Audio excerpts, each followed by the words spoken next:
এই নির্বাচন সরকার বদলের নির্বাচন না। এই নির্বাচন ঠিক করবে দেশের মালিককে। 11 দলের নির্বাচনে ঐক্য হয়েছে, আলহামদুলিল্লাহ। এইটা আরো ভালোভাবে হইতে পারতো, কিন্তু হয় নাই। যাই হোক, অসুবিধা নাই। এই জোটকে এখন বিজয় হইতে হবে। বিজয়ী হইতে পারলে এটা বাংলাদেশের গেম চেঞ্জার হবে, ইতিহাস বদলায় যাবে।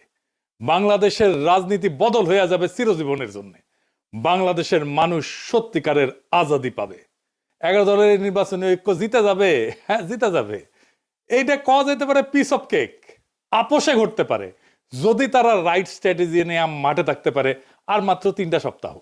নতুন বাংলাদেশের দিশা দেখাইতে হইলে আপনার একদম নতুন স্ট্র্যাটেজি নিয়ে আগাইতে হবে। আমার স্ট্র্যাটেজি কলে ফুল প্রুফ। বন্দুকের গুল্লি মিস হইতে পারে, আমার স্ট্র্যাটেজি মিস হবে না।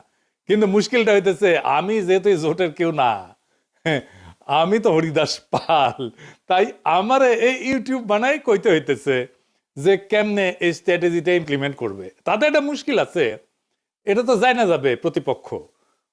আসলে প্রতিপক্ষ যায় না যায় বা বুঝা যায় আপনি কোন স্ট্র্যাটেজি নিতেছেন, এটা প্রতিপক্ষের বুঝতে তো সময় লাগবে না, তাই না? একেবারে বেকুব না হইলে। তাই এই স্ট্র্যাটেজি কয়ে দিলেও অসুবিধা নাই। 11 দলীয় জোট এটা যদি অনুসরণ করে ভালো, না করলেও সমস্যা নাই। অনেকে শিখা যাবেন কেমনে জাতীয় ইলেকশনে জিতে আসতে হয়। নির্বাচন আসলে অগলের মাথায় আসে একটা নির্বাচনী ইস্তেহার বানাইতে হবে, লেখা লাগবি। 2018 সালের ইলেকশনে তখন ঐক্যফ্রন্টের ইলেকশন কাজ করতেছি লুকায় থেকে, মানে আন্ডারগ্রাউন্ডে থেকে। আমি ঐক্যফ্রন্টের বুঝাইতে পারলাম না যে ইস্তেহার একটা ভুয়া জিনিস। ইস্তেহার আপনারে ইলেকশনে জেতায় না, জেতায় অন্য কিছু। এই ভূখণ্ডের রাজনৈতিক ইতিহাসে 2টা নির্বাচন ফেনোমেনাল হয়েছে। একটা 70-এর নির্বাচন আর একটা 91 নির্বাচন। একটা মুজিব জিতছিল, আর একটা জিতছিল খালেদা জিয়া। মুজিবের 70-এর নির্বাচনে জিতাইছিল কি কন্ত 6 দফা স্বায়ত্তশাসন, তাই না? 91 খালেদা জিয়া জিতাইছিল কি? উনার একটাই কথা, ওদের হাতে গোলামির জিনজির, আমাদের হাতে স্বাধীনতার পতাকা। এই কথাটা, এই যে 6 দফা আর স্বাধীনতার পতাকা, এটা কি নির্বাচনী ইস্তেহারে লেখা ছিল? না, লেখা ছিল না। তাহলে এটা কি যা এত সিম্পল, এত ছোট, অথচ এত পাওয়ারফুল? কি এটা? এটা হইতেছে স্ট্র্যাটেজিক ডক্ট্রিন। নতুন কথা মনে হইতেছে। আগামী নির্বাচনে 11 দলের স্ট্র্যাটেজিক ডক্ট্রিন লাগবে একটা, যদি জিততে চায়। আজকাল আলাপ সেই স্ট্র্যাটেজিক ডক্ট্রিন নিয়ে আসেন। আগে বুঝে নিই কেন স্ট্র্যাটেজিক ডক্ট্রিন ইস্তেহারের চাইতে অনেক বেশি গুরুত্বপূর্ণ। আর স্ট্র্যাটেজিক ডক্ট্রিন আসলে কি, এর হাতি না ঘোড়া? আসেন আল্লাহর নামে শুরু করি। ইস্তেহার হইতেছে নির্বাচনের আগে দেওয়া প্রতিশ্রুতির তালিকা, কি কি করা হবে তার ঘোষণা, মূলত ভবিষ্যৎ নির্ভর। আর স্ট্র্যাটেজিক ডক্ট্রিন হইতেছে রাজনীতিকে দেখার দৃষ্টিভঙ্গি, ক্ষমতার উৎসকে সেটা নির্ধারণ করা, রাষ্ট্র কার জন্যে তার স্থায়ী উত্তর একটা স্ট্র্যাটেজিক ডক্ট্রিন। ইস্তেহার বলে কি করব, ডক্ট্রিন বলে কেন করব আর কার জন্য করব। মানুষ এই সমস্ত ইস্তার ফিস্তার বিশ্বাস করে না, পড়েও না। রাজনৈতিক দলের কর্মীরাও পড়ে না, কারণ সারা দুনিয়ার বাস্তবতা হইতেছে প্রায় সব দলই একই প্রতিশ্রুতি দেয়। চাকরি দেব, বেকারত্ব কমাবো, দাম কমাবো, দুর্নীতি কমাবো। কিন্তু মানুষ জানে এগুলো ভুয়া, কিছুই হবে না, কিছুই পূরণ হবে না। ফলে ভোটাররা এই সমস্তকে পাত্তা দেয় না। কিন্তু ডক্ট্রিন ইস্তেহারের এই সীমাবদ্ধতা ভেঙে ফেলে। ইস্তেহার যাচাই হয় ক্ষমতায় গেলে, ক্ষমতায় যে সে করলো কিনা। আমি কিন্তু আওয়ামী লীগের ইস্তেহার নিয়ে বেশ কয়েকটা এপিসোড করছি যে ওরা কোনোটাই কিছু করে নাই, বাস্তবায়ন করে নাই। কিন্তু ডক্ট্রিন যাচাই হয় ভোট দেওয়ার আগেই। ডক্ট্রিন মানুষকে প্রশ্ন করায়, আমি কি এই ডক্ট্রিনের মধ্যে নিজেকে দেখতে পাই? এই দল আসলে আমাকে কি মনে করে? মানুষ ইস্তেহার বিশ্বাস না করলেও ডক্ট্রিনকে চিনতে পারে। ইস্তেহার হয় পরিস্থিতি নির্ভর, আর ডক্ট্রিন সময় স্বাধীন। জিনিসপত্রের দাম বাড়লে ইস্তেহার বদলাবে, যুদ্ধ হইলে ইস্তেহার বদলাবে, কিন্তু ডক্ট্রিন বলে যে পরিস্থিতি আসুক ক্ষমতার কেন্দ্রটা বদলাবে না, ভোটাররা তাতে নিরাপত্তা পায়। ইতিহাস বলে যে দল ডক্ট্রিনে যেতে সে নির্বাচনে যেতে। নির্বাচনের মাঠে ডক্ট্রিন কি করে? 1 নাম্বার, ভোটকে একটা ডিল থেকে ঘোষণা বানায় দেয়। ইস্তেহার, আমি ভোট দিচ্ছি কারণ তুমি দিবা আমারে, তাই তো? আর ডক্ট্রিন বলে আমি ভোট দিচ্ছি কারণ আমি জানি ও আমি কে তার কাছে। 2 নাম্বার, প্রতিপক্ষের কথা কেউ নিজের করে নেয়। তার প্রতিপক্ষ যত কথা বলবে আমাদের ফ্রেমে বলবে, এটাই ডক্ট্রিন ঠিক করে। এটা আমরা আগে পরে আরো বিস্তারিত বলবো। ডক্ট্রিন ঠিক হলে ইস্তেহার তার বাইরে যেতে পারে না। ডক্ট্রিন ইস্তেহারের সীমা টেনে দেয়। আর মানুষের মনস্তত্ত্ব, মানুষ কি বিশ্বাস করে? মানুষ বিশ্বাস করে যে তাকে সম্মান দেয়, যে তাকে ছোট করে না, যে তাকে মর্যাদা দেয়, যে তাকে রাষ্ট্রের মালিক বানায়। তাকে বিশ্বাস করে। আর ইস্তেহার বলে আমি তোমার এটা দেব, ডক্ট্রিন বলে আরে তুমি কি দেবো, তুমি তো মালিক। ডক্ট্রিন এটা বুঝায় দেয়। ইস্তেহার আপনাকে গ্রহীতা বা অনুগ্রহ প্রার্থী বানায়, ডক্ট্রিন আপনাকে মালিক বানায় দেয়। মালিক ভিক্ষার উপরে ভোট দেয় না। নির্বাচন তো প্রতিশ্রুতির প্রতিযোগিতা না, নির্বাচন দেশের মালিকানা নির্ধারণ করে। তাই ইস্তেহারের চেয়ে গুরুত্বপূর্ণ আমরা রাষ্ট্রকে, রাজনীতিকে, মানুষকে, জনগণকে, রাষ্ট্রের সাথে জনগণের সম্পর্ককে কিভাবে দেখি। নির্বাচনে মানুষ প্রতিশ্রুতিতে ভোট দেয় না, এটা বুঝতে হবে বাংলাদেশের পলিটিশিয়ানদেরকে। নিজের অবস্থানকে যে বুঝাই দিতে পারে তারে ভোট দেয়। আর যেই দল মানুষকে তার অবস্থান বুঝায় দেয় সেই দল ইস্তেহার ছাড়াই জয়ী হইতে পারে। ইস্তেহার ভুয়া জিনিস, ডক্ট্রিন আসল জিনিস। তাইলে 11 দলীয় জোটের বিজয়ের লক্ষ্যে স্ট্র্যাটেজিক ডক্ট্রিন কি হইতে পারে? আগে দেখে নেই বিএনপির স্ট্র্যাটেজিক ডক্ট্রিন কি এই নির্বাচনে, বলতে পারবেন? এটা জানা দরকার, কারণ এই বিএনপি স্ট্র্যাটেজিক ডক্ট্রিনকে হারাইতে হবে। কি সেটা? সেটা হইতেছে সবার আগে বাংলাদেশ, আমার আগে আমরা, আমাদের আগে দেশ, সবার আগে বাংলাদেশ।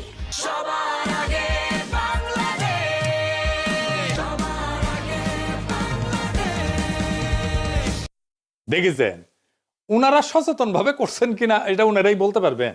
তবে এইটা একটা plain and pure strategic doctrine বিএনপির। সবার আগে বাংলাদেশ এটা কেবল স্লোগান না, এটা একটা ডক্ট্রিনাল স্টেটমেন্ট। এইটাই ক্ষমতার উৎস নির্ধারণ করে। তাইলে এই ডক্ট্রিনাল স্টেটমেন্টের সমস্যা বের করতে হবে। সমস্যাটা কি? এই স্লোগানের সমস্যা বের করতে পারলে এইটারে ফাইট করা সহজ। আর এইটারে ফাইট করতে পারলে বিএনপি পুরা ক্যাম্পেইন কোলাপস করবে। আসেন এটা দেখে নিই, আমরা বিস্তারিত খুঁটায় খুঁটায় দেখব। তাইলে বুঝবেন এই সরল কথার মধ্যে কি গরল লুকায় আছে। গরল মানে জানেন তো, বিষ বিষ বিষ। তো দানের শীষের এই ডক্ট্রিনে কি বিষ লুকে আছে সেটা আমরা খুঁজে দেখি। সবার আগে বাংলাদেশ মানে বাংলাদেশ নামে একটা বিমূর্ত সত্তা আছে। সেই সত্তার যে স্বার্থ সেটা জনগণের উপরেও প্রাধান্য পাইতে পারে। অর্থাৎ জনগণ আগে না, রাষ্ট্র আগে। এটা একটা স্পষ্ট স্টেট ফার্স্ট ডক্ট্রিন। এটা শাসনের বৈধতা তৈরি করে। এই স্লোগান দিয়ে বলা হয় দেশের স্বার্থে সব কাজ করা হবে, ফলে অধিকার সীমিত করা, মত প্রকাশ দমন করা, কঠোর সিদ্ধান্ত নেওয়া, দমন পীড়ন করা সবই নৈতিকভাবে বৈধ হয়ে যায়। হাসিনার মতো। হাসিনাও এই একই ধরনের ডক্ট্রিনে বিলিভ করত, বিশ্বাস করত। এটারে বলা হয় ইংরেজিতে ইনস্ট্রুমেন্টাল লেজিটিমেসি ডক্ট্রিন, মানে উদ্দেশ্যের নামে পদ্ধতির বৈধতা। মানে উদ্দেশ্য হইতেছে আগে রাষ্ট্র, সবার আগে বাংলাদেশ। সেই জন্যে ওই সবার আগে বাংলাদেশকে রাখার জন্য যা যা পদ্ধতি আমি অ্যাপ্লাই করব সব বৈধ, সব সহি। এইটা জনগণকে সাবজেক্ট না অবজেক্ট বানায়, মানে জনগণ আর মালিক থাকে না, শাসিত হওয়ার বস্তু বানায় ফেলে। এই ফ্রেমে দেশ উপরে, জনগণ নিচে। জনগণ দেশকে সেবা দিবে, সেবা। জনগণ এখানে রাষ্ট্রের মালিক না, রাষ্ট্রের উপকরণ। এইটাকে প্যাটার্নালিস্টিক ডক্ট্রিনও বলা যায়, মানে অভিভাবক সুলভ শাসন ডক্ট্রিন বা অভিভাবকত্ববাদী রাষ্ট্রনীতি। এটা মানে কি? রাষ্ট্র নিজেকে জনগণের অভিভাবক মনে করে, আর জনগণকে দেখে অপ্রাপ্ত বয়স্ক, বুঝে না, নতুন, অক্ষম হিসাবে। এই এই সোনামণি বসো, জান তুই গেছো হ্যাঁ নয় নতুন নতুন। যাদের হয়ে রাষ্ট্র ভালো বুঝে সিদ্ধান্ত নেয়। এই ডক্ট্রিনে জনগণ মালিক না, তত্ত্বাবধানে থাকা ব্যক্তি যার সম্মতি প্রয়োজনীয় না, আনুগত্যই যথেষ্ট। প্রশ্ন করাকে দেখা হয় অকৃতজ্ঞতা হিসেবে। প্যাটার্নালিস্টিক ডক্ট্রিন, বোঝা গেছে? হাসিনা বলতো অকৃতজ্ঞ জাতি। এইখানে রাষ্ট্র বলে তোমার চেয়ে আমি বেশি বুঝি, আমি সবচেয়ে বেশি বুঝি। এই অভিভাবকত্ববাদী রাষ্ট্রনীতি এমন একটা শাসন দর্শন যেখানে জনগণ নাগরিকরা রাষ্ট্রের সন্তান। সন্তান বললে ভালো শোনায়, আসলে ওই অর্থে না আর কি, মানে অপ্রাপ্ত বয়স্ক জনগণ। দেখেন সবার আগে বাংলাদেশের ডক্ট্রিন কিন্তু পাল্টায় না কখনোই। মানে ধরেন যুদ্ধেও একই থাকে, সংকটেও একই থাকে, দমনেও একই থাকে। যুদ্ধও মানাবে এটা, সংকটও মানাবে, দমনেও মানাবে, কারণ দেশের জন্য সব যুক্তি খাটে। এটি ডক্ট্রিনের লক্ষণ। ডক্ট্রিন হয়ে উঠতে হইলে এরকম যে কোনো পরিস্থিতিতে এইটা কাজে লাগবে। এটা সীমা টানে না, ক্ষমতাকে অসীম কইরা দেয়।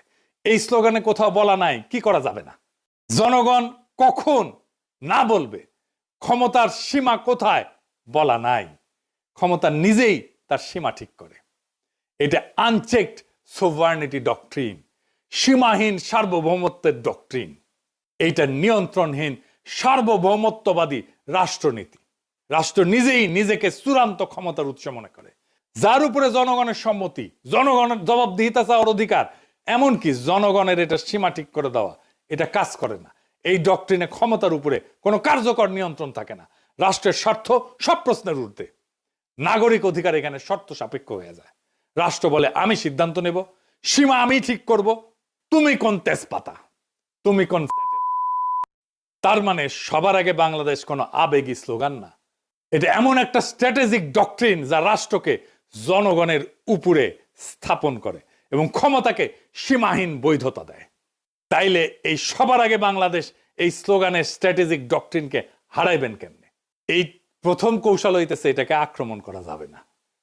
আক্রমণ না করে হারানো যায়, খুব চমৎকার ভাবে হারানো যায়, অপরূপ ভাবে হারানো যায়, মোলায়েম ভাবে হারানো যায়। কারণ আপনি এটা ব্যাখ্যা করতে পারবেন না এখন কেন এটা খারাপ। আপনি জন ধরে বুঝাইতে পারবেন না, টাইম নাই, কইতে পারবেন না বুঝিছো এই স্লোগান কিন্তু তোমার স্লোগান। তাই এইটার কৌশল অন্য। কি সেই কৌশল? এই স্লোগানকে গ্রহণ করতে হবে। আমরা এটাকে গ্রহণ করতেছি কারণ রাজনীতিতে যে স্লোগান জনগণের মনে কিছুটা ঢুকে গেছে, সেটাকে ভাঙা সহজ হয় না, কিন্তু সেটাকে নতুন অর্থ দিতে পারলে জেতা যায়। আমরা এটাকে নতুন অর্থ দেব, তাহলে কি হবে? Counter narrative. কিভাবে আমরা এই কথাটাকে নতুন মিনিং দিতে পারবো, নতুন অর্থ দিতে পারবো?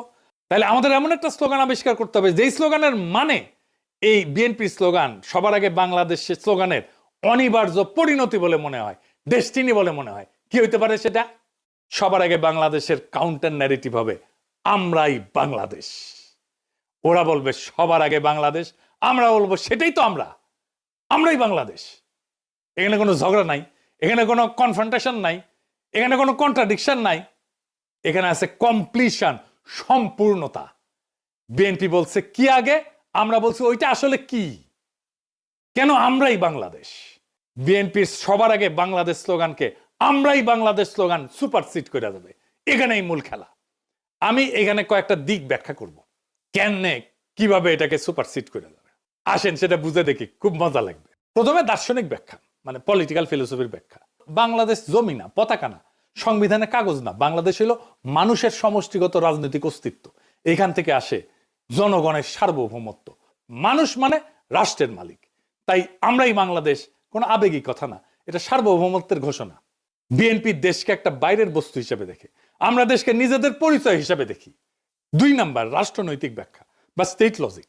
বিএনপির ফ্রেম রাষ্ট্র আগে, রাষ্ট্র সিদ্ধান্ত নেয়, মানুষ উপকারভোগী। আমাদের ফ্রেম মানুষ আগে, মানুষ সিদ্ধান্ত নেয়, রাষ্ট্র মানুষের যন্ত্র। এইখানে ক্ষমতার কেন্দ্রটা বদলায় যায়। এইটাকে বলে সাবজেক্ট শিফট। বিএনপি বলে আমরা দেশ চালাবো, আমরা বলি আমরাই দেশ। এই অবস্থান থেকে কাউকে হারাইতে গেলে বলতে হয় তুমি দেশ না, এইটা তো সে বলতে পারবে না। রাজনীতিতে এর চেয়ে আত্মঘাতী কথা আর নাই। 3 নম্বর হইতেছে পলিটিক্যাল স্ট্র্যাটেজির ব্যাখ্যা। এটারে বলা হয় ক্লাসিক ফ্রেম হাইজাকিং। বিএনপি যতবার বলবে সবার আগে বাংলাদেশ, ততবার তারা আসলে বলবে আমরা আগে। তারা নিজেরাই জনগণকে কেন্দ্র বানাবে, আমাদের ফ্রেম রিপিট করবে। এটারে বলা হয় নো এসকেপ ন্যারেটিভ। ওরা কথা বললেই আমার ভাষায় কথা বলবে। 4 নম্বর হইতেছে মার্কেটিং ব্যাখ্যা, পলিটিক্যাল মার্কেটিং আর কি, মানে পণ্যের মার্কেটিং না। বিএনপির স্লোগান অ্যাবস্ট্রাক্ট প্রোডাক্ট সেন্ট্রিক, মানে মানুষ শুধু সমর্থন করে। আমাদের স্লোগান আইডেন্টিটি বেসড, মানুষ নিজেকে এটার ভিতরে দেখতে পায়। মানুষ পোস্টারে লিখবে আমরাই বাংলাদেশ, কারণ এটা স্লোগান না, এটা সেলফ আইডেন্টিটি স্টেটমেন্ট। মানুষ যেটা নিজের পরিচয় মনে করে ওইটার সাথে বিশ্বাসঘাতকতা করে না। বোঝা গেছে? খুব সিম্পল 2টা শব্দ, বিধ্বংসী। আপনাদের মনে আছে আওয়ামী লীগের জয় বাংলা স্লোগানটারে ক্যাপচার কইরা ধ্বংস করে দিছিলাম। আগে ক্যাপচার করছি, তারপরে ধ্বংস করে দিছি, ডেস্ট্রয় করে দিছি। বেশি দিন আগের কথা না, মনে আছে না? যেই স্লোগান তাদেরকে উদ্দীপ্ত করার কথা, সেই স্লোগানটাকে আগে ক্যাপচার কইরা ধ্বংস করে দিছিলাম একেবারে পুরাপুরি। এই টেকনিকে এবার আসেন ইলেকশন জার্নির আর্ক। সেটা আবার কি? এটা আসলে কি? নয়া নয়া জিনিস করছেন দাদা, কঠিন মনে হচ্ছে। আরে কঠিন না, সেল চালাইয়া বুঝে যাবেন। আসেন সেল চালাইয়া বুঝে। এইটা আসলে ভোটের আগে থেকে ক্ষমতায় যাওয়ার পর পর্যন্ত জনগণকে একসাথে নিজের সাথে যুক্ত রাখার রোডম্যাপ, পথ নকশা। এখানে ভোট শুধু একটা ঘটনা, পুরো গল্প না। ঠিক আছে? বর্তমান বাংলাদেশের বাস্তবতাটা কি? এটা কি জন অসন্তোষ এটা দিয়ে শুরু হয়? তা না। শুরু হয়েছে একটা হতাশা দিয়ে, গভীর হতাশা দিয়ে, একটা ভ্রম দিয়ে, একটা ভুল দিয়া সব বদলাইছে মনে হয়, কিন্তু আসলে কিছু বদলায়নি। আগের বন্দোবস্ত, আগের রাষ্ট্রযন্ত্র, আগের ক্ষমতার ভাষা, আগের নিয়ন্ত্রণ সব ঠিক আছে, শুধু মুখ বদলাইছে, দল বদলাইছে। মানুষ স্পষ্ট দেখতেছে বিএনপি ধীরে ধীরে আওয়ামী লীগের আগের জায়গাগুলো নিচ্ছে, কাঠামো ভাঙতেছে না, দখল বদলাচ্ছে। সবচেয়ে গুরুত্বপূর্ণ বাস্তবতা হইতেছে তারেক রহমান তো নির্বাচিত প্রাইম মিনিস্টার না, কিন্তু তিনি ডিফ্যাক্টো দেশের প্রধান সিদ্ধান্ত কেন্দ্র। এখানে মানুষ বুঝে যায় সমস্যা ব্যক্তি না, সমস্যা হচ্ছে একই রাষ্ট্র একইভাবে চলে। এই উপলব্ধিটাই ইলেকশন জার্নির প্রকৃত শুরু।